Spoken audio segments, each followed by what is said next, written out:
Hi, welcome to Patrick's Tech Show. I'm Patrick John. This is part 2 of the Atari VCS of the top 3 Atari VCS games so far video, 2022 edition.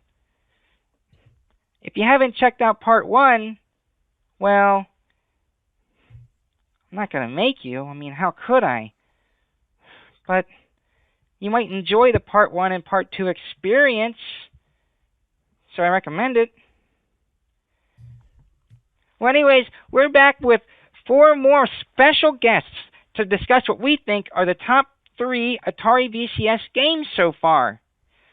Our first guest has done 40 Atari Weekly podcasts that were live events with really cool guests like developers, composers, and other really cool YouTubers. Lately, he added the Good Times Arcade and Games podcast, where anything gaming related is on the table for discussion. And if you want to hear about strange consoles like Dick Smith or Chicken Boy, he's the guy to go to. Let's welcome BHG Media. Hi. Hi. Happy to be here. Thank you. Now, for everyone wondering, BHG stands for Big Handsome Guy. Now, BHG... If only that were true. Oh. Well, what does it stand for then? When I started YouTube, I went by the handle Brutally Honest Gamer. So that's what it actually stands for, Brutally Honest Gamer. Oh. Okay. Well.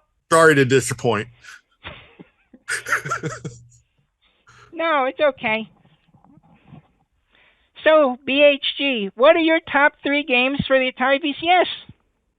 All right, so these are not in any particular order except for the third one. I decided the way to look at it was I did pick one recharged game, but then I picked 2 other games because it's like I felt kind of obligated to pick a recharged game since those were published by Atari themselves. But the first game that I wanted to throw out there as a top 3 is the game called Sydney Hunter. So Sydney Hunter is a throwback to the 8-bit Mega Man Castlevania style games, which a gamer like myself, that hits very close to home because I grew up with that style of game. The gameplay is, at first, it's what you would expect it to be from a Mega Man Castlevania type clone, where it's a little bit difficult. However, you do gain like power-ups and stuff throughout the game that make the experience easier as you go. But the story so far has been enjoyable. There's tons of levels. The bosses are fun to fight. They're like Mega Man type bosses.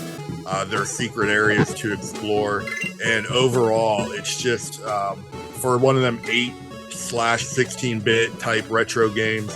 It's a perfect fit on the VCS. It's a game that I had really never heard of before until I saw it on the VCS. It's just a wonderful retro style game that I would hope that anybody with a VCS would want to play it if they enjoy that type of game. Now, the second game on my list is a recharged game, and to this day, Black Widow is still my favorite recharged game. I'm a fan of the original arcade game, which is probably an obscure game for a lot of gamers because it's a vector style game. There weren't many in arcades, so it's not like there are plenty of people that, number one, have never heard of Black Widow, let alone played an original machine back in the day, because it wasn't as popular as, say, like Asteroids when it came to vector games. Plus, if you grew up in the mid-'80s like I did, a lot of those older arcade games were already pushed out for the newer stuff. So Black Widow is a twin stick shooter. Most people may not realize that. So it works really well with the classic controller, and the just game. It's an addictive, fun, frantic game. It's just like all the Recharge games are nonstop. But I just really like Black Widow. The gameplay, the power ups, the music, the graphical style, everything about it is very fun. It holds my attention the most of all of them. Again, I think it's a very underrated game. It was a very underrated game originally, and then to have it recharge was kind of surprising, but it was a very pleasant surprise. So that's my number 2 go. My number 3, oh boy. Okay, so this is my absolute favorite game on the VCS, and we have a history because I hated this game. So how could a game that I hated be my favorite? The game is Danger Scavenger. And when I bought it, I didn't really understand the game. So it was very hard for me. And I was having very much difficulty even beating the first level. So I'm like, you know what? To hell with this game. It's a terrible game. There's a problem if you can't beat the first level. Put it off to the side, come back to it a little bit later, and I figured out what I was doing wrong. And there's a crafting element to the game. So you can pick your character, you get loot and all kinds of stuff. It's like a twin stick shooter, but not quite. But then you have these drone things. Okay, I didn't know about the drone things, and once I got them and then crafted them, oh boy, did the game become much easier. And wow, is it a lot of fun. And there's so much variety in that game because it's all procedurally generated. So even though there's only like 5 levels to it, every game is different. And there's different paths you can take that have different enemies. Plus you have, I don't know how many combinations of stuff that you can combine, because you take the junk that you find and you combine it with your stuff to make better stuff. And that's a mechanic that I think people might have an issue with, or maybe don't even know is there. And so that game went from being my most hated VCS game to being my favorite VCS game. So I really implore people, if you bought it and gave up on it, give it another try. Find the drone things that you use the bumpers to activate. Like every minute you can activate them, and trust me, you'll have a much better experience. That is my top 3. Wow, that's really interesting. How what was your most hated game became your favorite. I think that's very interesting. Well, I do have a little follow-up question from a viewer here. Is it true that you wish the Atari VCS was a German Shepherd? I think I was misquoted when I said that. I meant Doberman Pinscher, not German Shepherd. I mean, I know they're both German dogs, but no, it was the Doberman. Thank you, BHG. And you can find BHG Gaming Media on YouTube. And what are you on any socials, BHG? Not a whole lot, but I am on Twitter, BHG_gaming. You can find me on Twitter. Instagram is @BrutallyHonestGamer, all one word. But yeah, that's mostly YouTube. Or you can reach me at my email address, which is bhgmediagroup@outlook.com, if you would want to email me with suggestions or something. I try to always answer emails and comments whenever I get them. All right, very cool. Thank you very much for being on the show. Oh yeah, thank you for having me.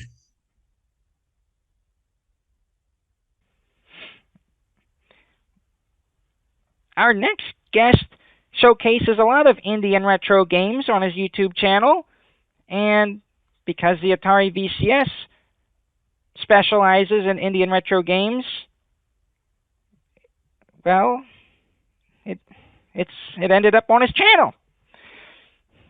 He does the Coffee and a Game live stream, where he allows the YouTube community to vote on what game he plays next which is pretty cool, actually. And for all you old school Atari gamers, he does a segment called Sorry Atari, where he plays all kinds of games from Atari's history. We're talking about Retr0Rob. Welcome to the show.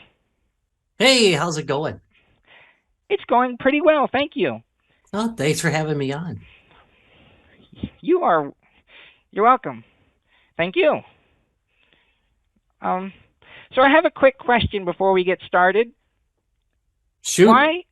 Why is your Sorry Atari segment called Sorry Atari?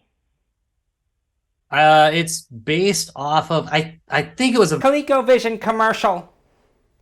And they used to say Sorry Atari in the middle of it.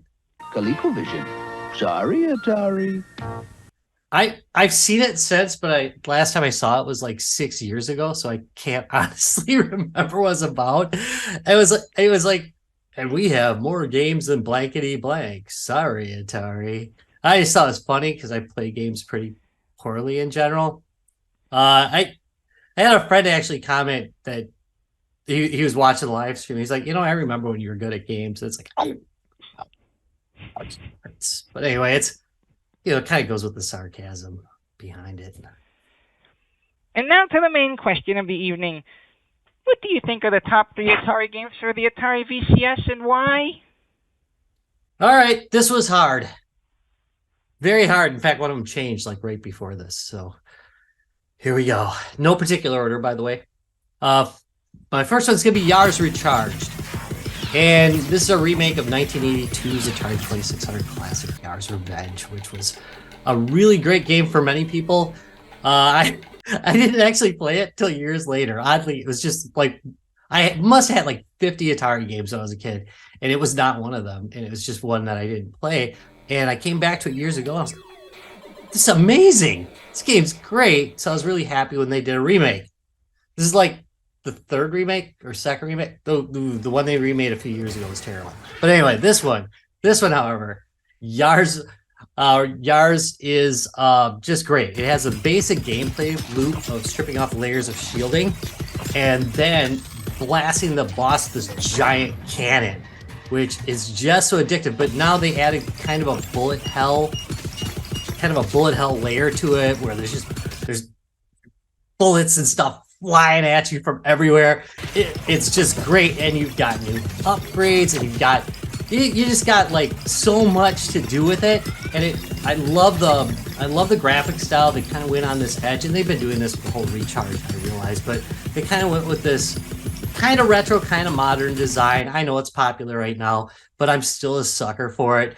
The music's great, the sound effects are great, and you can even use it with the classic controller, and it actually works halfway decently once you get used to it. So I love that game. It's just great and just super enjoyable to play, even by myself, which happens a lot. Second one, Donut Dodo, and this is by a company called Pixel Dot Games. They put the dot in every time, so I guess it's Pixel Dot Games.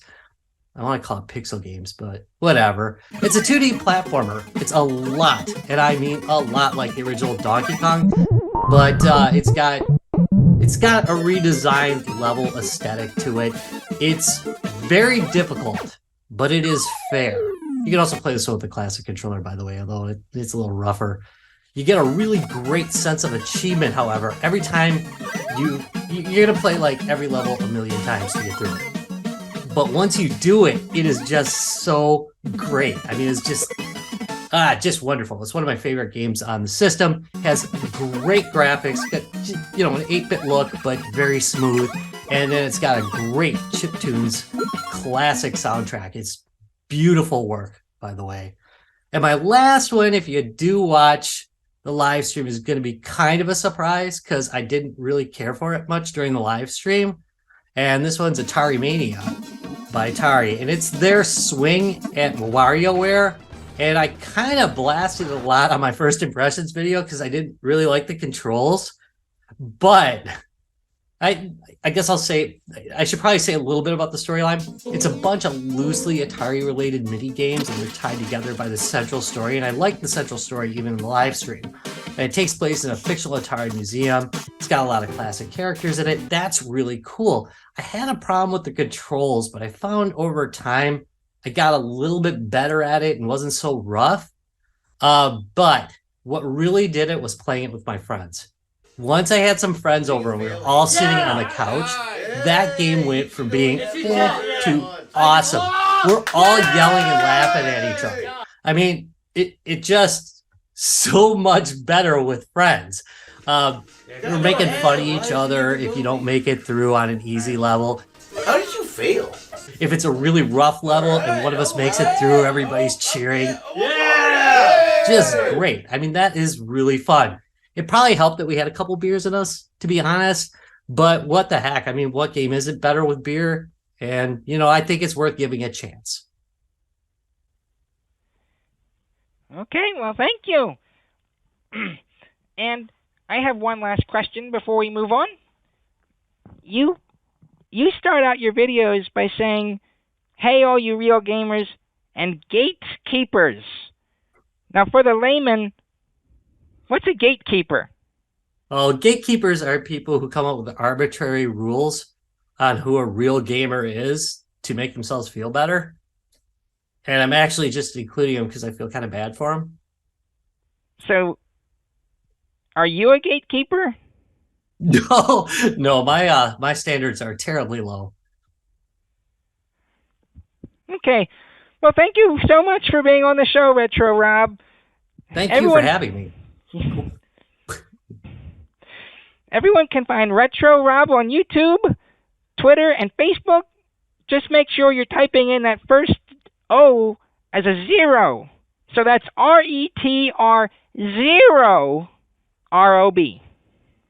Thank you, Retr0Rob. Thank you.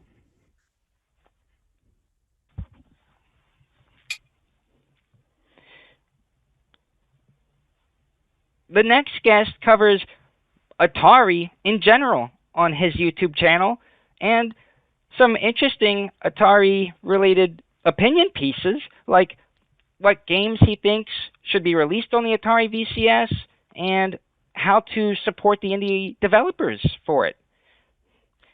Outside of this, he's also an actor, and you can find the shorts that he made and stars in and trailers for them on his channel. Please welcome Kazdan from KRAZ Productions. Hi, how's it going? I'm glad to be here. I appreciate it, being able to come here. Thank you. I'm glad you could be here.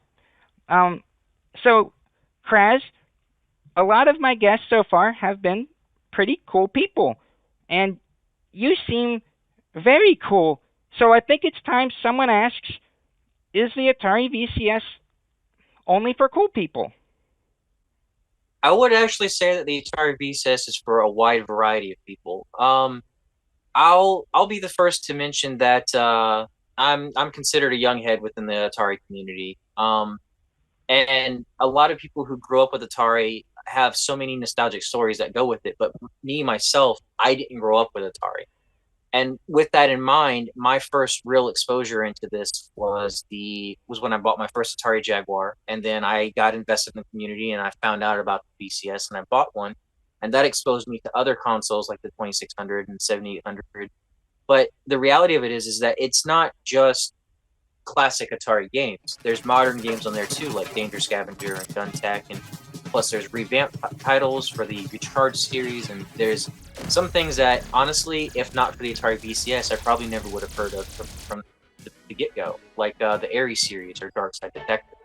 I actually found a love for a company called Octocore Games, who has a few games on the VCS as well. So I would definitely say that it caters to a lot of people if you're looking for adventure, but in kind of like a retro 16, 18, 32-bit kind of feel. The VCS has a wide selection for that. And then there also are some games that are visually impressive as well.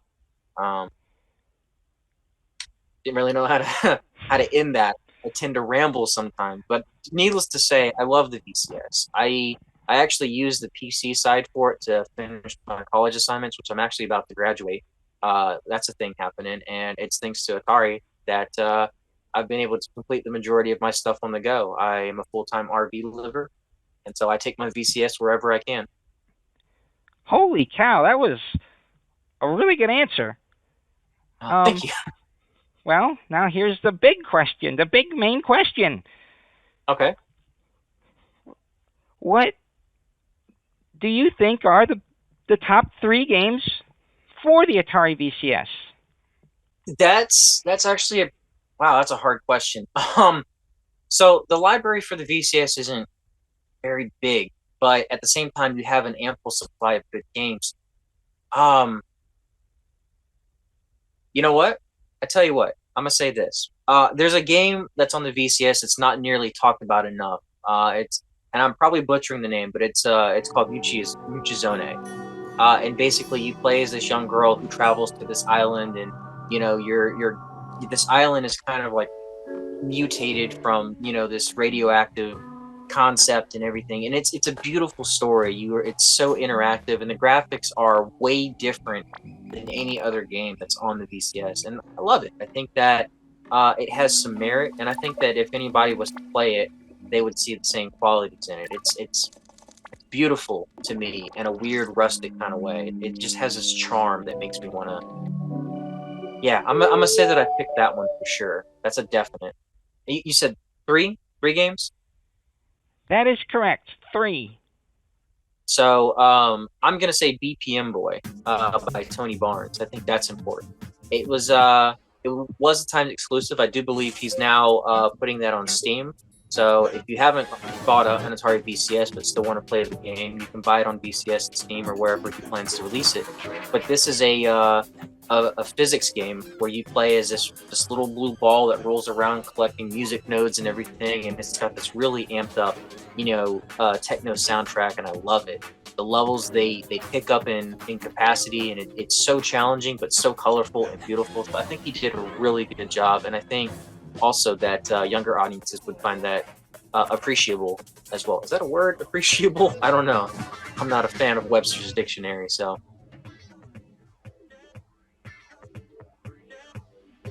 And do you have a number 3 game?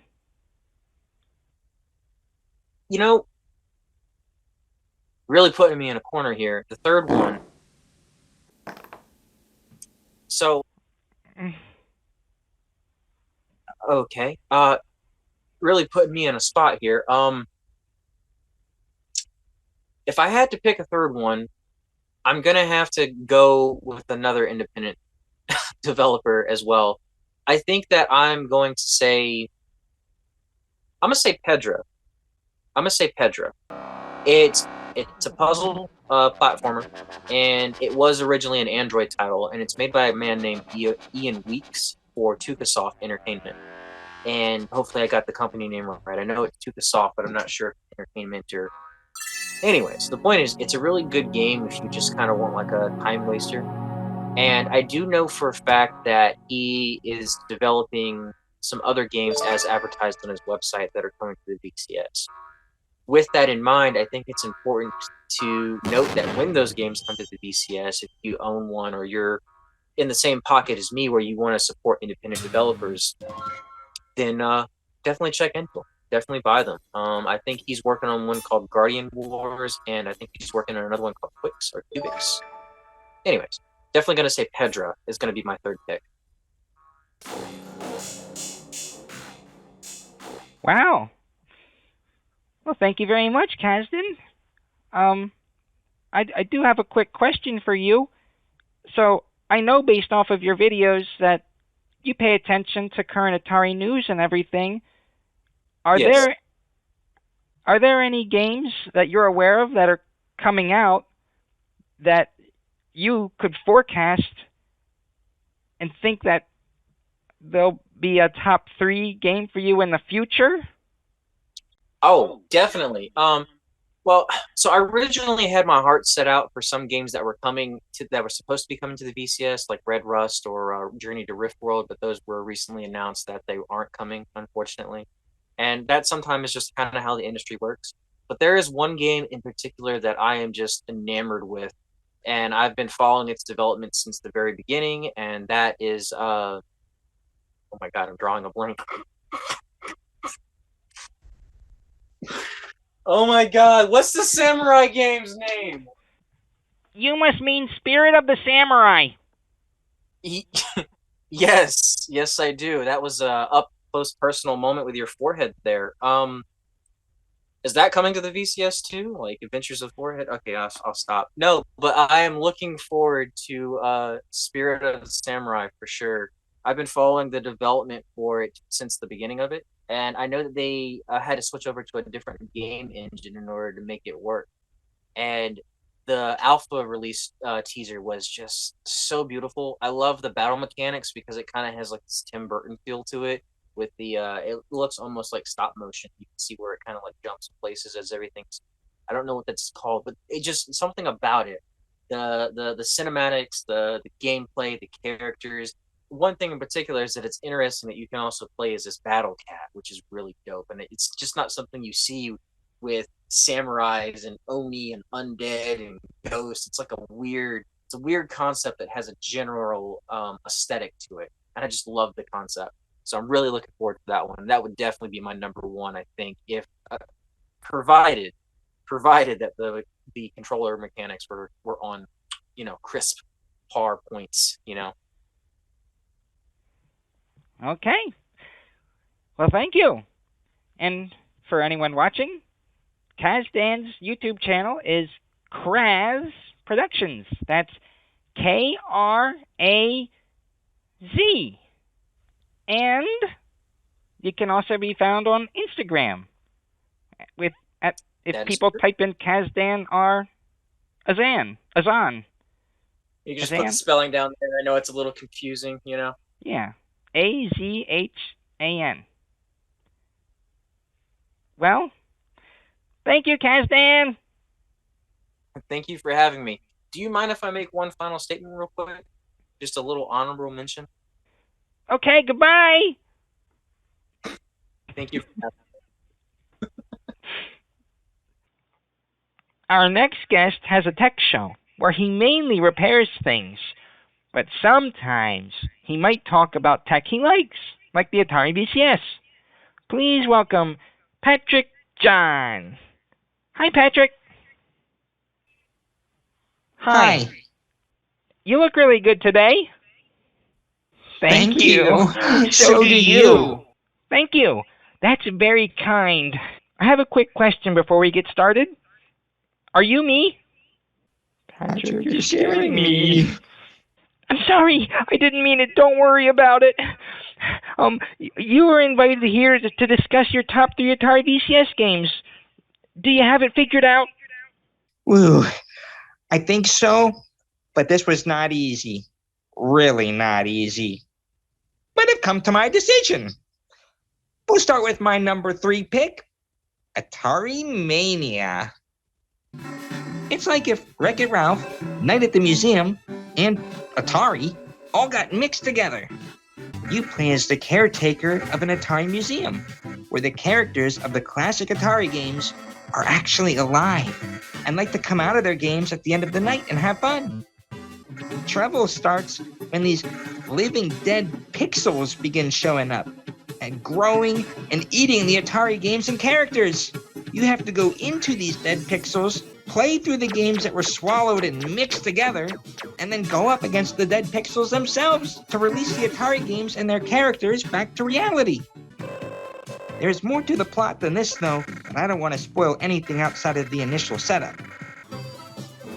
Besides the gameplay being a mashup of micro games, it's also an adventure game as you explore the museum, interact with characters, and look for items to solve puzzles. This game features so many classic Atari games and puts their characters in the spotlight, giving them dialogue and more of a presence than they ever had before. On top of that, having them live in a dusty museum and say dialogue like, "That's how it's always been. Games are popular, then they aren't. Times change," shows a certain self-awareness. You take that self-awareness and you mix it with a love of Atari's history that's on display, and there is an undeniable, touching charm to this game. My choice for second place is Atto. Here is another game where I love the style, story, and gameplay. I can't say much about the story though, because it is a nonverbal story, relying mainly on visuals and your ability to put together what is really happening. And I really don't want to spoil it. It's in the Metroidvania genre of games, which, if you're unfamiliar with that, means instead of progressing through levels, you just keep exploring and opening up a whole mapped area. There's a lot of moves and abilities you'll need to learn to advance through the game, but you'll also need your own reaction time and intellect to get through some other areas. It can be a challenging game, but definitely worth it. There are 3 difficulty settings when you start, and if you complete the game, that unlocks 3 additional difficulty settings. The last difficulty setting is where every character dies if they're hit once, including yourself. The game also encourages speedruns by allowing the use of an in-game timer. Because of the story, the atmosphere, and the tight gameplay that tests your mind and reactions, I think this game's the whole package, and I'm happy to put it in my top 3. And now for my number 1 pick, and that is Combinera. Combinera is a puzzle game that I think is just genius. It's one of those games that's easy to learn, but hard to master, and I love a good challenge. Every level is its own puzzle, and the goal of these puzzles is to combine the balls on the screen. But the catch is that you control all the balls at once, so they all move in the same direction at once. So how do you get them all to go together?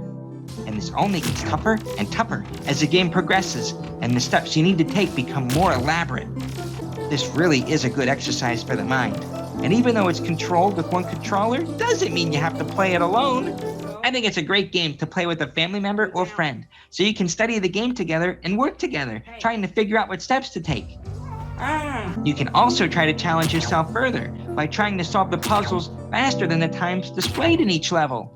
This earns a little checkered flag on those stages. And if you want even more of a challenge, some of the puzzles have these golden crowns that you can try to collect, but they make the puzzle even more difficult to accomplish.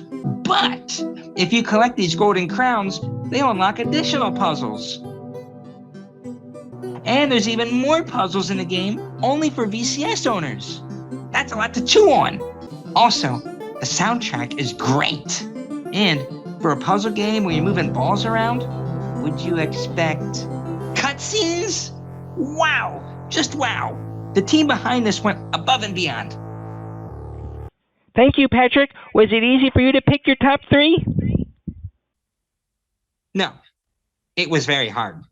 I had many sweaty and sleepless nights. Actually, as a matter of fact, I had a different game picked for 3rd place until recently. But then I liked Atari Mania more and more, and I had to reevaluate which game I liked more, and Atari Mania won. Well, which game was your original 3rd place pick? I don't know if I want to say, because then that game developer might be like, great, you picked that game over mine? Patrick, wouldn't every game developer of the games you didn't pick think that? Oh, wow. Oh, wow. Why did you say that? It's okay. I'm sorry. Pretend I didn't say that.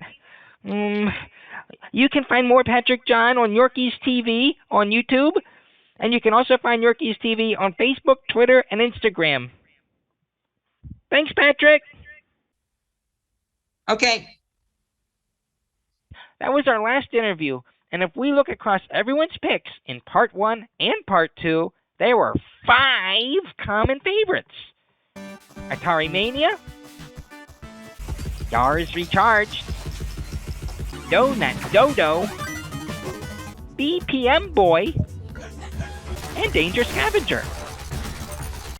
Because they were common favorites, they might be worth looking into.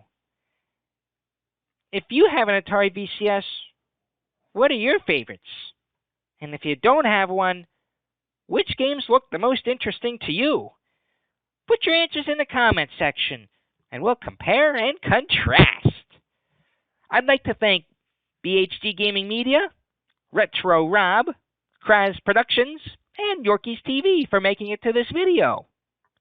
check out their channels because you might like what you see and even be inclined to subscribe, which I'm sure would mean a lot to them.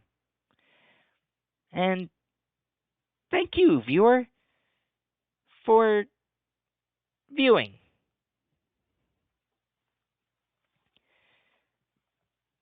Well, that's it.